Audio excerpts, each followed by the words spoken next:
गडकरी साहेब, आज अधिवेशनाचा शेवटचा दिवस आहे, मात्र विदर्भांच्या प्रश्नावर चर्चेसाठी फक्त 1 तास दिलाय, अन्याय नाही का? मी सांगतो, मी सत्तेमध्ये जरी असलो तरी काल काही दिवसांपूर्वी मी स्वतः मुख्यमंत्र्यांना भेटून एक पत्र दिलं होतं आणि विनंती केली होती की अधिवेशनाचं कामकाज पूर्ण आठवडाभर चाललं पाहिजे. पण काल कामकाज सल्लागार समितीच्या बैठकीत निर्णय झाला आणि आजचा शेवटचा दिवस आहे असं कळलं. आणि काल माननीय कृषी मंत्री यांनी सुद्धा उत्तर देताना कापूस उत्पादक शेतकरी, सोयाबीन उत्पादक शेतकरी आणि मागेल त्याला शेतीच्या संदर्भातलं कुंपणाचं अनुदान यावर कुठंही काल चर्चेमध्ये ते उत्तर दिसलं नाही. मी स्वतः कृषी मंत्र्यांना भेटून याबाबत विचारलं आणि त्यांनी सांगितलं का कॅबिनेटमध्ये आम्ही निर्णय घेऊ. पण विदर्भाच्या चर्चेकरता जर 1 तास असेल तर हे फार वाईट वाटतंय मला की विदर्भाच्या शेतकऱ्यांच्या अनुषंगानं असलेल्या या अधिवेशनात पश्चिम महाराष्ट्र आणि कोकणाच्याच प्रश्नांना जास्तीत जास्त प्राधान्य दिलं गेलं, मात्र विदर्भ आणि मराठवाडा यावर अन्याय झालेला आहे असं माझं स्पष्ट मत आहे.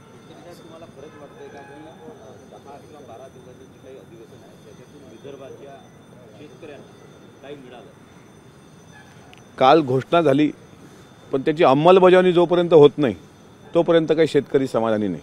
141 खासदारांचं निलंबन झालं आहे. पण शेतीचा प्रश्न होता ना.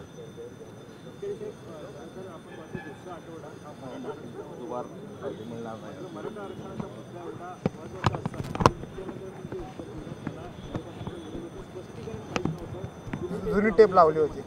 नाही, विरोधक शेवटी आगीत तेल टाकण्याचं काम करणारच आहेत. विरोधकांना शेवटी ते सत्तेत असते तर आम्ही पण त्यांना विरोधच केला असता. तर विरोधाचं कामच ते असतं.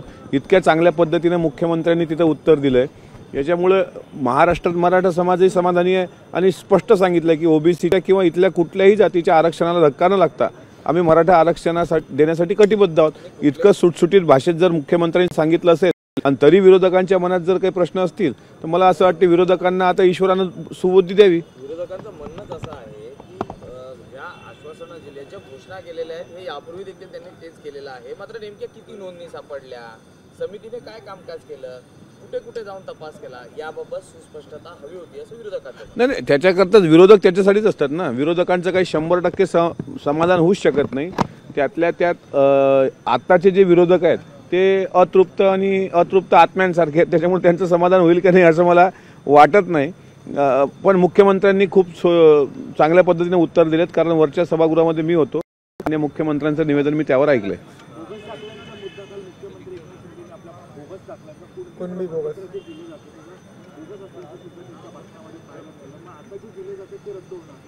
नाही, जर ते बोगस असतील 1967 पूर्वीचे जर ते दाखले असतील तर ते ग्राह्य धरले जातील. पण जर ते बोगस असतील तर ते रद्द होतील.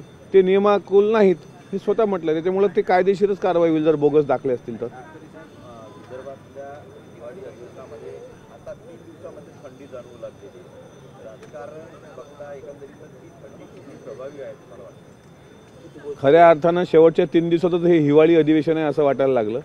पहिले दिवस तर पहिला आठवडा पावसाळी अधिवेशन वाटायचं. म्हणजे या अधिवेशनात तुम्ही हिवाळा आणि पावसाळा दोन्ही अधिवेशनं अनुभवली असतील. तर आता ह्या थंडीचा परिणाम गारठत 31 डिसेंबरपर्यंत जाणार आणि 1 जानेवारीपासून परत एक तापलेलं वातावरण तुम्हाला दिसेल. या दोन्ही ऋतूंचा कुठल्या 2 गटांवरती जास्त प्रभाव झाला असं वाटतं? या दोन्ही ऋतूंचा सर्वात जास्त प्रभाव हा विरोधकांवरती झाला, कारण त्यांचे मेंदू जे थंड झालेले आहेत, म्हणजे काम करण्याची पद्धत, काही चमकोगिरी करणारी लोकं होती, काही खोटी डॉक्टरेट लावणारी लोकं नावापुढे होती, त्या अशा लोकांच्या मेंदूवर याचा फार मोठा परिणाम झालेला असल्यामुळे त्यांचे मज्जातंतू आहेत ते काम करण्यास बंद झालेले आहेत. जे तुम्हाला मनात वाटलं त्याच्याकडेच माझा रोख आहे आणि रोख असण्याचं कारण नाही, वस्तुस्थिती आहे ती. तुमचा प्रश्न घ्या. 141 खासदारांचं निलंबन झालेलं आहे. काही आम्हाला बोलू दिलं जात नाही, लोकशाही तोडवली जाते किंवा लोकशाहीचं निलंबन आहे ते असं आता विरोधक म्हणते. जर का सुरक्षेच्या प्रश्नावरती की आम्ही काही बोललं तर आम्हाला निलंबित केलं गेलं असं म्हणताना तुमच्याच सहकारी सुप्रिया सुळे असतील किंवा अमोल कोल्हे असतील यांचं निलंबन झालेलं आहे, कसं पाहता याकडे? नाही, खासदारांचं जे निलंबन झालं त्याच्याकरता केंद्र सरकारच्या अखत्यारीतला तो विषय आहे. त्यांना बोलू दिलं जात नाही, लोकशाहीमध्ये त्यांच्या विचाराला कुठं प्राधान्य नाही वगैरे वगैरे त्यांनी जे काही म्हटलं.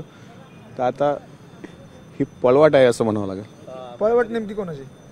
ज्यांचं निलंबन झालं त्यांचे. साहेब, मुख्यमंत्री संघमुख्यालयात जात आहेत, काही बौद्धिक वर्ग घेऊन येतील असं वाटतं. मात्र काल राष्ट्रवादीच्या आमदारांनीही बौद्धिक वर्ग दीक्षाभूमीवर असतो. राष्ट्रवादीलाही निमंत्रण होतं कालच्या बौद्धिक संघाचं. आम्ही शिवशाहू फुले आंबेडकरांचे अनुयायी आहोत आणि त्या लोकशाहीवर आमचा पक्ष चालतो. लोकशाहीची आमच्या पक्षाची विचारधारा आहे. मी कालही उत्तर दिलं, ज्यांना जे वाटतं त्यांनी ते केलं पाहिजे. हा भारतीय राज्यघटनेच्या पहिल्या प्रस्ताविकामध्ये म्हणजे प्रियांबलमध्ये की धर्माचे अधिकार हे जे दिलेलं आहे आम्हाला बाबासाहेब आंबेडकरांनी, त्याचं पालन प्रत्येकजण करतं. कोणाला संघशाखेत जावं वाटलं त्यांना संघशाखेत जावं, कोणाला दीक्षाभूमीवर जावं वाटलं त्यांना दीक्षाभूमीवर जावं. थँक्यू. लोकशाही मराठी ऐका, पहा, जागरूक रहा.